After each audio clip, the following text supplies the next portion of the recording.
E chegou ao fim, dessa vez com mais um título espanhol.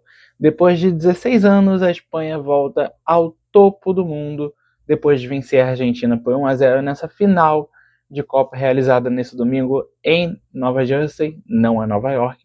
E eu tô aqui para debater esse capítulo final de Copa do Mundo, já com o aviso de que esse não vai ser o último vídeo falando sobre Copa do Mundo aqui no canal. Então já vou pedir para você deixar o seu like no vídeo, também se inscrever no canal caso não esteja inscrito. O vídeo de hoje ele vai ser um pouco mais curto e ele vai ser um pouco diferente do usual. Eu podia, e vou passar aqui por alguns momentos do jogo, obviamente, mas por ter o peso de uma final, eu acho que eu tenho que dar e trazer aspectos diferentes para esse título, para esse vídeo sobre o título conquistado da seleção comandada por Luis de la Fuente. Bom, a Espanha volta ao topo do mundo depois de 2010, mais um título dessa vez em 2026, e eu cheguei a falar sobre isso no vídeo que eu trato sobre França e Espanha, com um trabalho mais uma vez consolidado e que perdoa por um ciclo, né? É muito importante dizer que quando eu trato ciclo sobre as seleções europeias, eu vou tratar sobre depois da Euro. Diferente de outros continentes, a Europa ela tem essa questão do ciclo ser compreendido a partir do final de uma Eurocopa até a Copa do Mundo. E aí a mesma coisa da Copa do Mundo até o comecinho de uma Euro. Então o que eu quero tratar como ciclo aqui é 2024 até 2026. E esse ciclo comandado pelo Luis de la Fuente, a gente pôde ver nele a melhor Espanha, a melhor seleção do continente, posso dizer assim. Na própria Euro também, né, o destaque do Yamal, o destaque do Rodri, Pedro jogando muita bola. Na Nations, grandes atuações de um time que terminou na vice-colocação do torneio. E na Copa do Mundo, eu não vou dizer que a gente conseguiu ver o melhor futebol, nem na competição e nem na final, mas a gente viu com certeza o maior título, a maior premiação que essa Espanha poderia ter. Novamente o coletivo funcionou, né? Não dá pra gente não pontuar sobre essa Espanha que sabe trocar passes, mas diferente da seleção de 2010, tem um futebol mais vertical, alcança as finalizações, alcança o gol. Só que no caso, até foi fácil alcançar finalizações, depois de um jogo que a gente teve 20, mas foi bem difícil alcançar o gol. O que a gente viu foi uma Espanha dominante e no controle do jogo durante todos os 120 minutos da partida. No máximo, a exceção seria nos 5 minutos finais de prorrogação, quando a Argentina consegue as suas últimas finalizações no jogo, né? Foram 3 no total, as 2 caem nesses 5 minutos finais. E de uma partida que de fato a Espanha conseguiu controlar. Eu vou preferir usar controlar e dominar do que dizer jogar bem. E a Argentina nada fez. Acho que é importante eu falar sobre a Argentina aqui, porque a Argentina conseguiu alguns recordes, né, que a gente nunca viu. A Argentina conseguiu fazer um primeiro tempo de uma final de Copa do Mundo sem dar nenhum chute. A Argentina conseguiu 90 minutos de uma final de Copa do Mundo sem nenhum chute, e esse já é o dado inédito, porque o finalista com menos chutes a gol, né, na real nem só a gol, mas o finalista com menos chutes em uma final que a gente tinha visto foi a Argentina em 90 com apenas uma finalização. A Argentina de 26 não deu nenhuma em 90 minutos.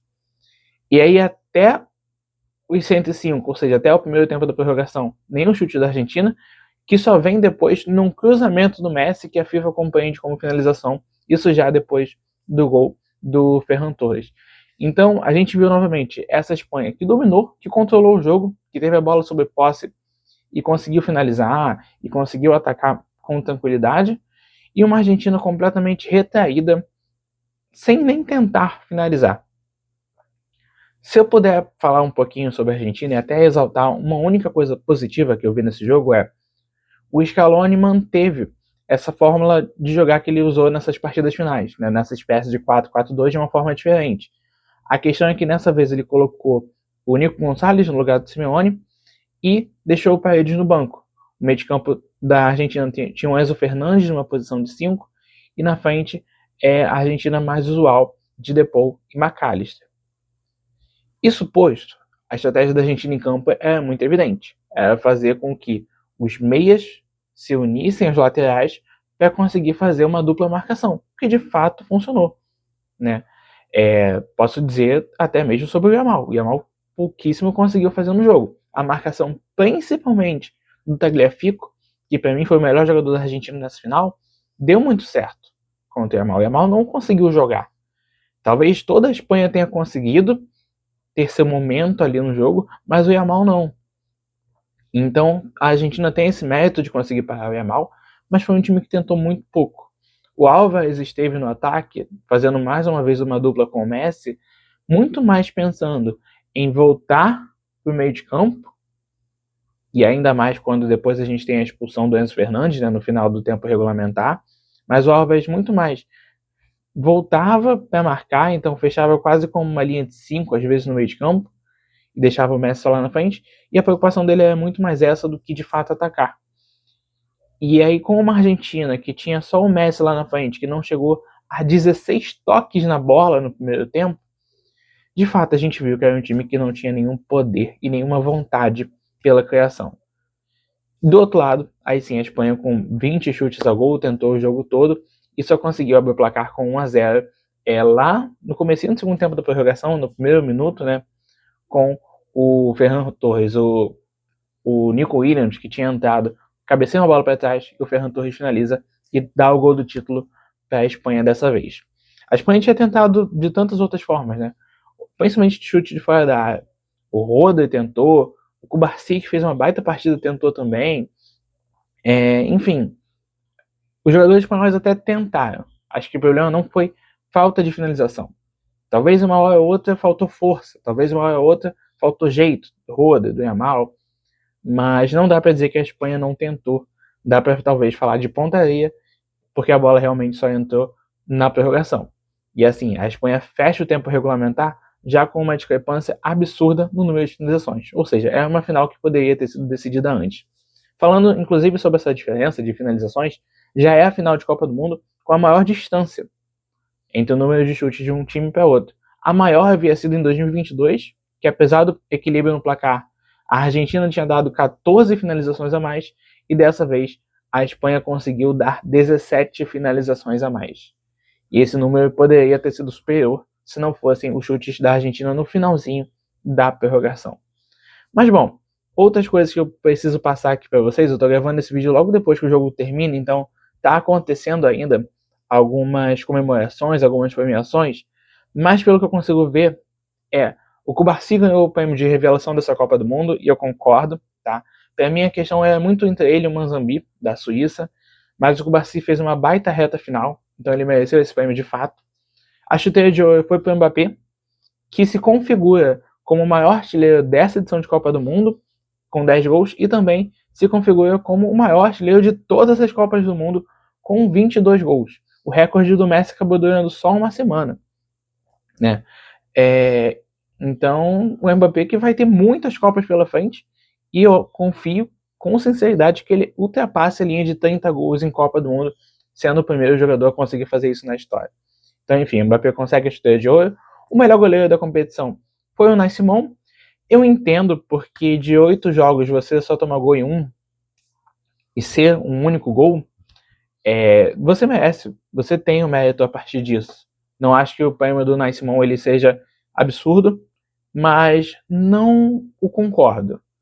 O Unai Simon teve uma média de 3 defesas, e não defesas difíceis, 3 defesas por jogo. Acho que ele trabalhou pouco.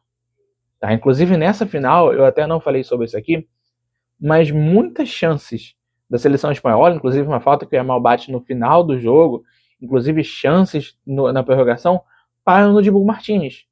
O Dibu não fez uma Copa tão grandiosa, talvez como ele tenha feito em 2022, mas até o roteiro dele na final, talvez o colocou nessa posição de brigar por essa conquista, por esse título individual. Mas ainda assim o Unai Simon levou. Eu acho, na minha visão, o melhor goleiro da Copa acabou sendo o Kobel, tá? Que apesar da Suíça não ter ido tão longe, eu acho que esse prêmio merece ir para quem trabalhou mais. Enfim. Até o jogo Costa, mas aí eu acho que também seja menos do que o Kobel, tá? E o melhor jogador da Copa, o Roder. O Roder, ele passou por alguns títulos questionáveis, principalmente para nós brasileiros. Esse aqui talvez seja mais um deles, mas eu compreendo esse título como uma questão de premiar quem venceu. E o Roder, para mim, não foi o principal jogador dessa Espanha, tá? Eu acho que na final ele faz um jogo bom.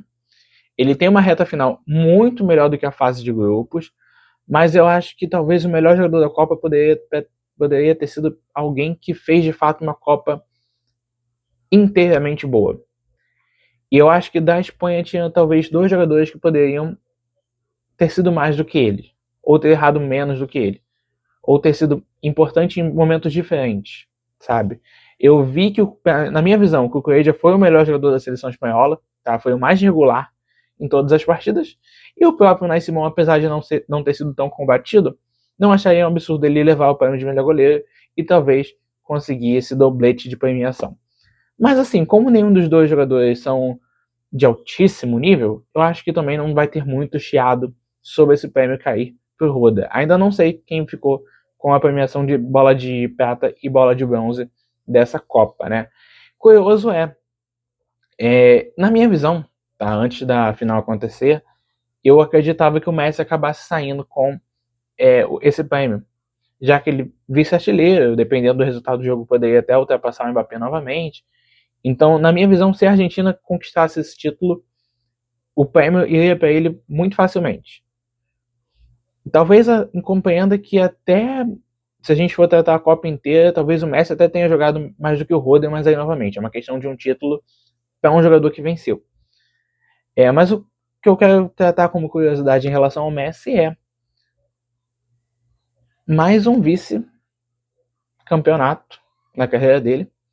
Isso aí é mais uma possibilidade desse prêmio, né? Messi que foi bola de ouro na Copa de 14, depois de perder a Alemanha. A Alemanha foi na de 2022, depois de vencer a França. Dessa vez ele acabou não levando. Então, gente, é isso. A Espanha, eu posso ver se eu deixei alguma coisa para falar aqui, mas eu acredito que não. Acredito que é isso. A Espanha conseguiu o bicampeonato de uma Copa do Mundo.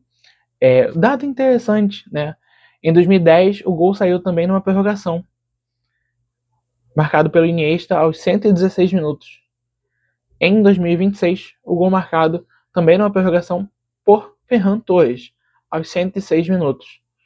Mais do que a curiosidade de a Espanha ser a única seleção a vencer 2 finais de Copa na prorrogação por um placar de 1-0, mais do que tudo isso, ainda tem a curiosidade de que, por 2 vezes, a Espanha só conseguiu ser campeã de Copa do Mundo com a bola no pé de um jogador do Barcelona. Então, com certeza, tem um lado aí catalão, apesar do Ferran Torres ser da comunidade de Valência, tem um lado catalão que vai reforçar a sua importância, principalmente em uma seleção que a gente não tinha, até o momento da divulgação da lista oficial, nenhum jogador do Real Madrid. Então é isso.